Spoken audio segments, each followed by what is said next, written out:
নমস্কাৰ, নতুন এটি ভিডিঅ'লৈ আপোনালোকক স্বাগতম। এয়া পাভ মাছ আৰু এইটো এয়া কান্ধুলি মাছ। কান্ধুলি মাছটো ফ্ৰাই খাম গৰমে গৰমে, আৰু এয়া পাভ মাছটো, এয়া মধুসলং আৰু এয়া জাতিলাও পিহনা পিহি এয়া আজি মাছ তৰকাৰী টেঙা বনাম।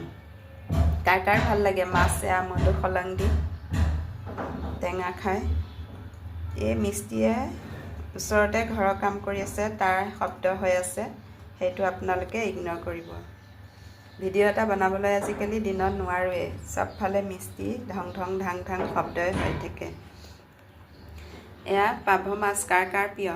পাভ মাছ খাবলৈ মই হ'লে বহুত ভাল পাওঁ, ছোৱালীজনীও ভাল পায়, দেউতাকেও ভাল পায়। আৰু এয়া কান্ধুলি মাছো দেউতাকেও ভাল পায়, ময়ো ভাল পাওঁ।